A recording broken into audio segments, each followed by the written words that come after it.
ciągu wieków bardzo łatwo może dojść do rozproszenia elementów tworzących kolekcję, serię, cykl. Przyczyną tego, jak wiadomo, może być kradzież, zniszczenie, czy po prostu decyzje kolejnych właścicieli. Jeśli do naszych czasów udaje się przetrwać wszystkim dziełom sztuki tworzącym taką jednolitą całość, no to jest to powód do dodatkowej satysfakcji. A w muzealnictwie takie eksponaty mają wyjątkową wartość. W Zamku Królewskim w Warszawie jest sala, która prezentuje właśnie taki zwarty zbiór. To sala Canaletta. Nie tylko wszystkie obrazy są oryginalne, ale ich układ został odtworzony tak, jak były prezentowane w XVIII wieku. Dzisiaj każdy może zwiedzać tę salę, przyglądać się obrazom, przenosić się wyobraźnią do XVIII wieku, jednak nie każdy zdaje sobie sprawę z tego, jak niezwykłe losy mają te obrazy. Na pewno warto o tym opowiedzieć.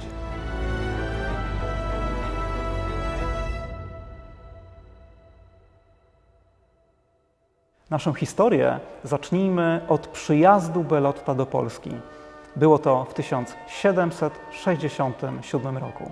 W Warszawie Bellotto spotyka Marcella Bacciarellego, swojego dawnego kolegę jeszcze z dworu drezdeńskiego podczas wspólnej pracy, który aktualnie był nadwornym malarzem polskiego króla Stanisława Augusta. I to właśnie Bacciarelli przedstawił Bellotta królowi, a ten zaproponował mu pracę na swoim dworze. Oczywiście, jak wiemy, Bellotto zgodził się na tę propozycję i do końca swojego życia, a było to kolejnych 13 lat, maluje dla polskiego monarchy. Na początku król zleca malarzowi pracę nie w Zamku Królewskim w Warszawie, a w innym miejscu, w Zamku Ujazdowskim, który aktualnie był przebudowywany na pałac. Król kupił tę posiadłość tuż przed swoją koronacją w 1764 roku, no i to tam zamierzał stworzyć swoją główną, prywatną rezydencję. Bellotto dołącza do zespołu artystów, którzy pracowali nad przebudową i dekoracją wnętrz Pałacu Ujazdowskiego. Nie zachowało się wiele materiałów dotyczących tego, jak wyglądały wnętrza w Pałacu Ujazdowskim w tym okresie. Wiemy m.in., że Bellotto pracował przy wykonywaniu malowideł ściennych w jednej z sal. Do naszych czasów zachował się projekt plafonu autorstwa Bellotta właśnie do wnętrza Pałacu Ujazdowskiego. Jednak głównym dziełem włoskiego malarza miała być seria widoków miejskich. I Stanisław August prosi Bellotta o właśnie takie widoki, które miały pokazywać Rzym i Warszawę.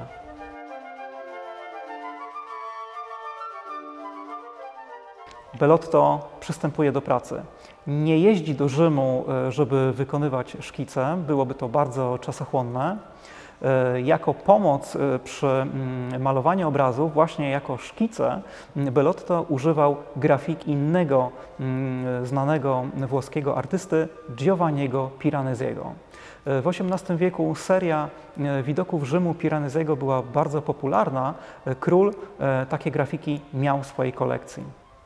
Bellotto opiera kompozycję swoich obrazów na podstawie grafik Piranesiego, jednak obrazom nadaje swój własny styl. Tak powstają widoki wiecznego miasta. Wiemy, że jednym z pierwszych obrazów pokazujących Rzym, namalowanych przez Bellotta dla Stanisława Augusta, był widok Kapitolu. Natomiast jednym z pierwszych widoków Warszawy było krakowskie przedmieście od strony kolumny Zygmunta. Te dwa obrazy łączy ze sobą pewien element kompozycyjny. W obu przypadkach w prawym dolnym rogu Bellotto maluje taką kamienną tablicę z informacją dotyczącą tego, jakie najważniejsze budowle znajdują się na obrazach. Na tych dwóch widokach taką kamienną tablicę wskazują postaci. Po pewnym czasie sala w Pałacu Ujazdowskim jest wypełniona 13 widokami Rzymu i 3 Warszawy. Jednak z czasem król podejmuje zaskakującą decyzję o porzuceniu przebudowy Pałacu Ujazdowskiego. Dlaczego? Skoro tej posiadłości poświęcił tyle energii i pieniędzy, jak twierdzą badacze, problemem był brak spójności stylistycznej gmachu. Druga połowa XVIII wieku to czas przemian w sztuce, w architekturze, no i jak się wydaje, ta przebudowa, którą rozpoczął król, nie poszła w dobrym kierunku, ponieważ nie miała właśnie tej jednorodności stylistycznej. Prawdopodobnie król uważał, że już nic z tym nie da się zrobić.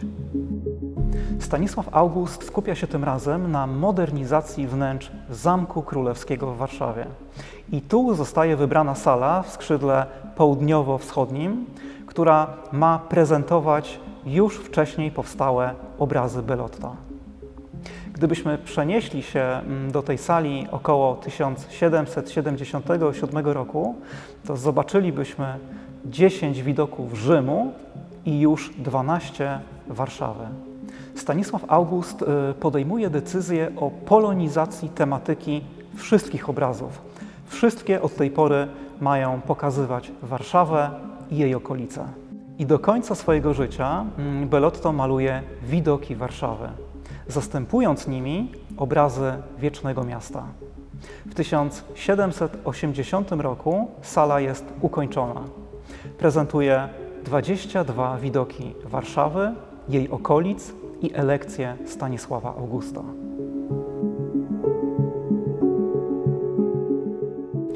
Co się dzieje z widokami Rzymu? Przestają tworzyć serię. Ich rozproszenie zaczyna się już za życia Stanisława Augusta. Wiemy, że w 1795 roku król przekazuje jeden obraz w darze. Stanisław August umiera w 1798 roku. Obrazy Canaletta przechodzą na własność jego bratanka, księcia Józefa Poniatowskiego, którego zresztą możemy zobaczyć w tej sali. Na obrazie Widok Łąk Wilanowskich w lewym dolnym rogu widzimy młodych arystokratów podczas konnej przejażdżki. To właśnie książę Józef i jego siostra Maria Teresa. Obok nich ubrany na biało królewski Laufer, który miał pewnie dbać o ich bezpieczeństwo i ułatwiać podróż. W 1806 roku na zamek przybywa Napoleon Bonaparte. Po opuszczeniu Warszawy wraca tutaj w styczniu następnego roku. I to właśnie w tym roku, czyli w 1807, na jego rozkaz z sali Canaletta zostają wyjęte 4 obrazy w celu przewiezienia do Francji. Wybór padł na widok Warszawy od strony Pragi, krakowskie przedmieście od strony kolumny Zygmunta, krakowskie przedmieście w stronę kolumny Zygmunta i elekcja Stanisława Augusta. Obrazy wyjeżdżają do Francji, konkretnie do Paryża. Są umieszczone w pałacu Trianon. Jest to okres księstwa warszawskiego. Miejsce po tych 4 obrazach zabranych przez Napoleona nie zostało w tym czasie wypełnione innymi dziełami. Jak mówi inwentarz z tego okresu, wzięte z rozkazu wyższego, miejsca ich są zaciągnięte obiciem papierowym, popielatym. W 1809 roku te pozostałe dzieła Bellotta odkupił od księcia Józefa Poniatowskiego książę warszawski Fryderyk August. Po upadku Napoleona w 1815 roku te 4 obrazy Bellotta, które znajdowały się w Paryżu, zostały uznane za własność pruską i przewieziono je do Berlina. W tym samym roku wszystkie dzieła Bellotta z zamku stały się własnością cara Aleksandra I, który tytułował się królem Polski. 4 obrazy z Berlina wracają do zamku w 1820 roku, do zamku będącego już siedzibą carskich władz. Po upadku powstania listopadowego w ramach represji car i jego administracja robili wszystko, aby zatrzeć jakiekolwiek ślady świetności dawnej królewskiej rezydencji. Wiele sal było zmienianych, przebudowywanych, a nawet dewastowanych. Tak jak na przykład sala senatorska, która została poprzedzielana ścianami, urządzono tam gabinety, a nawet koszary. Taki los spotkał również m.in. pokój marmurowy, który został ogołocony ze wszystkich obrazów, a nawet z XVII-wiecznych dekoracyjnych okładzin marmurowych. W 1832 roku wszystkie obrazy z sali Canaletta zostały wymontowane i przewiezione do Petersburga, do Ermitażu. Jedynie elekcje Stanisława Augusta przetransportowano na moskiewski Kreml. Sala zostaje całkowicie zmieniona. Na ścianach pojawiają się nowe dekoracje stiukowe, nowe meble. Wnętrze zostaje przekształcone w salę muzyczną z neorokokowymi dekoracjami. Obrazy włoskiego mistrza znajdują się w Rosji do początków XX wieku. W międzyczasie widoki Warszawy z Ermitażu przewieziono do Pałacu Tauryckiego, później do pałacu w Gatczynie. W 1920 roku wróciły do Ermitażu. W XX wieku, po odzyskaniu niepodległości, na zamku były prowadzone prace mające na celu przywrócenie dawnego wystroju salom historycznym. Po wygranej wojnie polsko-bolszewickiej podpisano traktat ryski. W ramach jego postanowień obrazy Canaletta wróciły do Polski w 1922 roku. Z sali Canaletta przywrócono w większości dawny wystrój. Oczywiście obrazy zawieszono na ścianach, jednak stan wiedzy w dwudziestoleciu międzywojennym nie pozwolił na przywrócenie dziełom układu z XVIII wieku, co widać na przedwojennych zdjęciach. 17 września 1939 roku to tak zwana Czarna Niedziela. Niemcy zorganizowali wtedy zmasowany atak na zamek. Zapłonął dach gmachu i właśnie z płonącego zamku wszystkie obrazy Canaletta były wymontowywane i przewożone samochodami do Muzeum Narodowego w Warszawie. Pod koniec 1939 roku Niemcy odnajdują obrazy Belotta w Muzeum Narodowym i wywożą je najpierw do Krakowa na Wawel, a później dalej na tereny niemieckie. W 1944 roku część z kolekcji została przewieziona do pałacu Richthofena w Sichowie. Kolejna część była przetransportowana do zamku w Muchrał, a następnie do Coburga. Później trafiły do Monachium.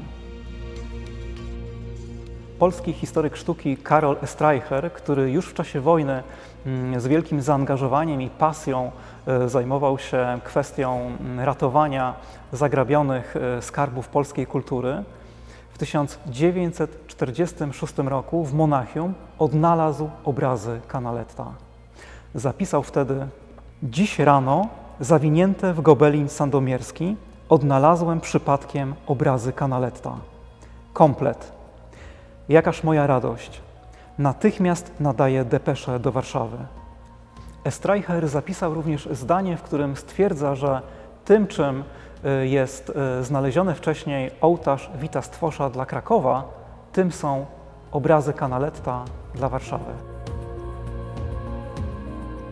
W 1946 roku obrazy Belotta wracają do Warszawy.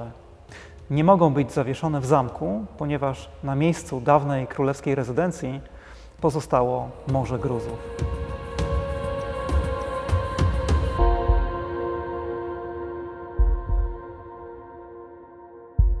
Jak wiadomo, w 1971 roku podjęto długo oczekiwaną decyzję o odbudowie Zamku Królewskiego w Warszawie. Zrekonstruowano salę Canaletta i tym razem przywrócono obrazom ich oryginalny układ zawieszenia z XVIII wieku.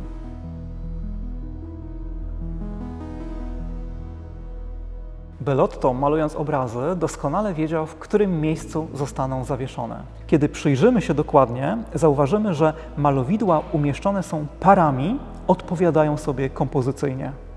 W zależności od wysokości umieszczenia dzieła zmienia się horyzont, podnosi się w widokach zawieszonych najwyżej. Na obrazach umieszczonych w górnym rzędzie, a więc w sporej odległości od wzroku widza, postaci malowane są szkicowo, aby wyostrzyły się dopiero w oku oglądającego dzieło. Zauważono również, że na tych malowidłach postaci mają nieproporcjonalnie duże głowy, co również ma związek z miejscem zawieszenia obrazów. Kiedy są one oglądane z dołu, nabierają naturalnych proporcji. Powiedziałem, że dziełom przywrócono oryginalny układ zawieszenia z XVIII wieku. Jest jednak wyjątek. W czasach króla sala prezentowała 22 obrazy. W tej chwili jest ich 23. Dodano malowidło, które w tej chwili znajduje się nad wejściem do kaplicy. Obraz przedstawia widok kościoła Bernardynek i kolumny Zygmunta od strony zjazdu do Wisły. Tak naprawdę malowidło jest wyjątkowe, nie ma na nim ani jednej postaci, co wyróżnia obraz ze wszystkich tutaj zebranych. Istnieje hipoteza mówiąca o tym, że tak naprawdę ten obraz pokazywał szerszy widok na spalone skrzydło zamku, które znajdowało się po prawej stronie dzieła.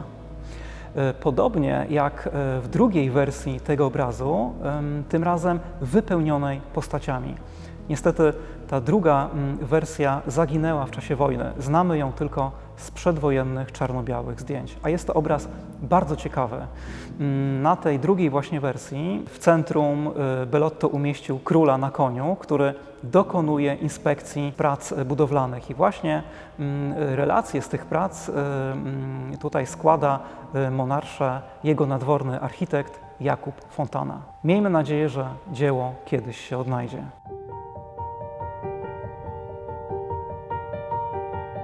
Badania konserwatorskie potwierdziły, że obraz z sali Canaletta został przycięty wzdłuż prawej i dolnej krawędzi. Ale czy przedstawiał spalone skrzydło zamku?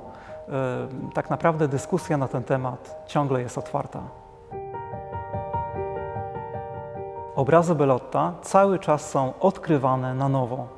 W 2004 roku znaleziono we Francji dokument, który burzy interpretację sceny w lewym dolnym rogu obrazu Widok Warszawy od strony Pragi. Tak naprawdę od początku XX wieku twierdzono, że postać, która podpisuje obraz, to sam autor dzieła Bernardo Bellotto, natomiast mężczyzna siedzący obok to król. Opis obrazu, ten znaleziony, który pochodzi z XIX wieku, a jest najprawdopodobniej autorstwa Marcella Bacciarellego, mówi, że osoba, która podpisuje obraz, to nie Bernardo Bellotto, a jego syn Lorenzo.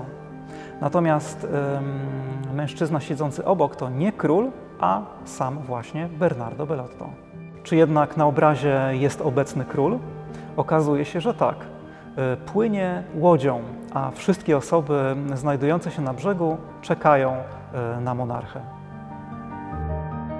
Kiedy przyjrzymy się bliżej, zobaczymy, że Lorenzo trzyma pędzel na dacie 1770. Jest to rok, w którym 28-letni syn malarza zmarł.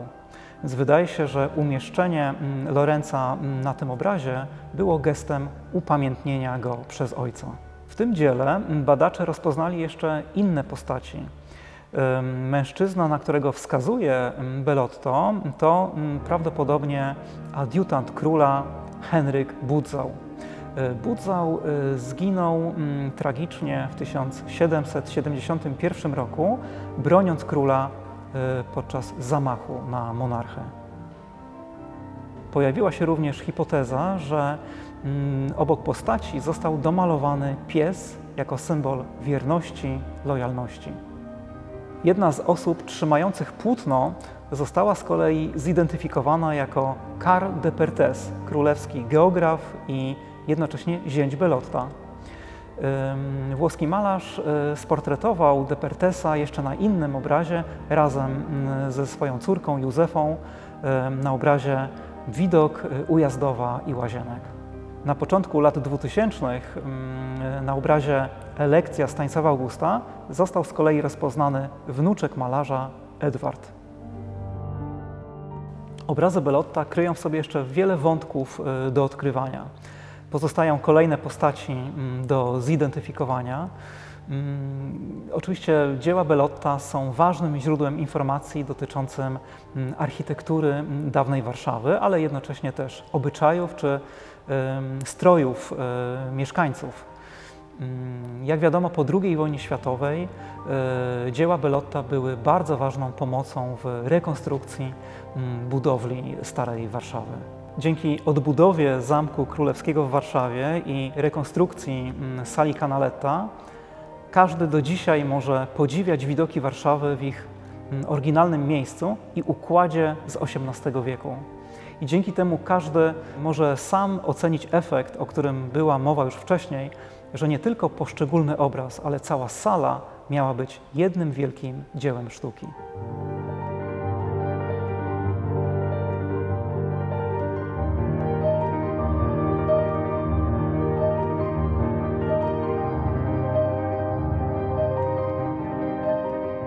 Jednocześnie, kiedy będziemy zwiedzać tę salę, to nie obrażajmy się za bardzo na Państwa strażników, którzy czasami zwrócą uwagę, żeby nie przybliżać się do płótna. Dlatego, że już w czasach króla w tej sali były umieszczone barierki oddzielające widza od obrazu. To świadczy, że już od początku to wnętrze miało charakter galerii.